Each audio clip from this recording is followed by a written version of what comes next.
Okay, guys, take a look at these images. I don't want to reveal the landscape company's name, but take note of the edge of the footer here, where it's the edge of the door. Let's go to the four images. So here's the edge of the door, and a footer should be wider than, you shouldn't load the footer on the very outside edge of it. It should be center line would be ideal. But in this case, distribute equally on both sides the loads. In this case, it's right near the edge of it, and this will wind up being a footer, not just a. I'm trying to show you the load path here. Well, let's go from there. And over here, we see we've got some contamination here, some soils. Maybe compact it down. It compacts down. Nice compactor. I have one similar in size. They put out a nice force. Of course, it depends on what you're tamping into, and how much of a lift, how thick your layers are. This appears to be a staged image. I have no idea why he would be leaning into it like that and holding onto that. This machine is powered, hydraulically powered, and so I don't, you wouldn't lean into it. That's the idea behind that. It weighs too damn much. It's like 500 pounds. You can't really do anything doing that. All right, so back to this one, or next one rather. This one appears to be a slope, stone thrown against the slope there. But he put rebar inside here, doweling into the existing structure. And here's a pad here. The intent of that is beyond me. Over here, where these come in and out. Over here, this appears to be in line with the load bearing section. This one and this one, the rebar tied into the wall. But how's it tied? I don't see any epoxy. Looks like it's the pile of dust that came out, so it wasn't really flushed. And we got a rock here. You know how I feel about those. This wire is useless. Useless for this reason. We'll go on. So the rebar in here is just useless. Useless, useless, useless, useless. Now, the rebar right until we're at the tip, it serves some degree of something. I'd like to throw it in useless, but it's a little piece there.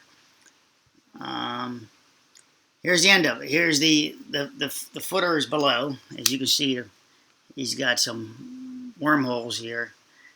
She poured on top of that ground on this stone,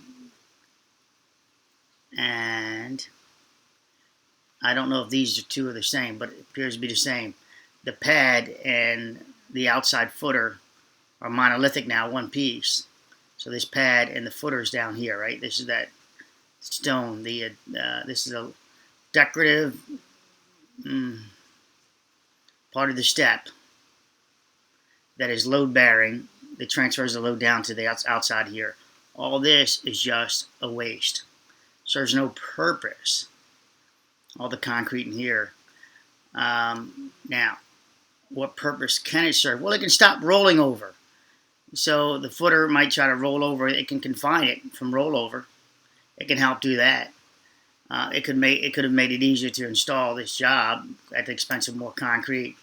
No rebar is needed in there, but you can clearly see that now it will slide and no rolling over will take place. But the rolling over would have to take place in the footer anyway, not up here. So let's go to, this is the final image. So there are the spans. Most of this is supported on the front ledge of the footer.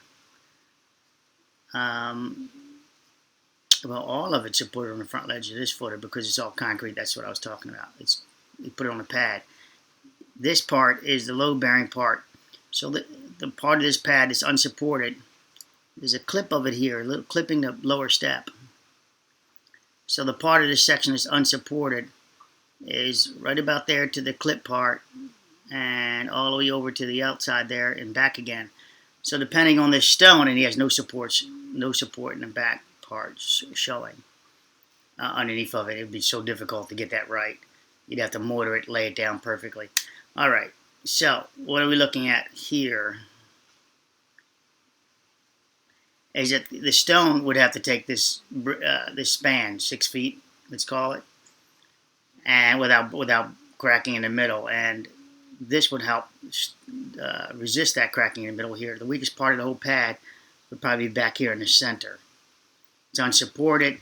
It's furthest from this front edge. It's further from this edge and further from this edge. So the weakest point in this whole pad is probably around center line of this door right there. Are you going to have the body weight? Because it's designed for load is just human weight, not a damn truck or tractor. So this will work. The only waste would be in the extra rebar, pocketing all these, and putting dowels in, doweling these, if you will. Well, then I'm considering this a dowel. But 1, 2, 3, 4. All this is a waste. This one, I kind of like this one on the outside there. It's extra. It could have did more than just a single. I don't know where it winds up inside the pad. High, low. I can't really. These look like just round rocks he just found. So the placement matters. And the wire is just nothing. The wire serves no purpose. There's nothing going to work on that wire.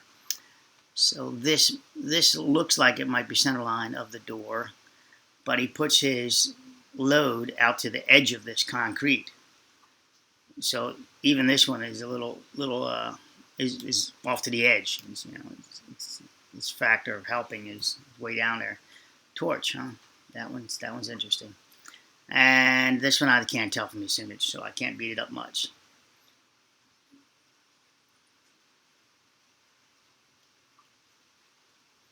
So you saw, I don't know how much did he bring stone all the way up, lift upon lift upon lift upon lift of stone. We're looking at stone now. So did he put 3 foot of stone in there approximately? Or did they use a dirt back in there? It's a lot of damn stone. He's down in the hole.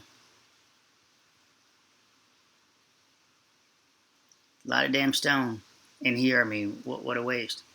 So, simply, a footer would have worked. A footer this way, and a footer back. That's it. Confined by the dirt in the middle. The footer also transferring a load down to below the frost line. It's a lot of overkill there. It seems like that would be pretty much a waste. Let's throw it at you. All right, enjoy, guys. Bye.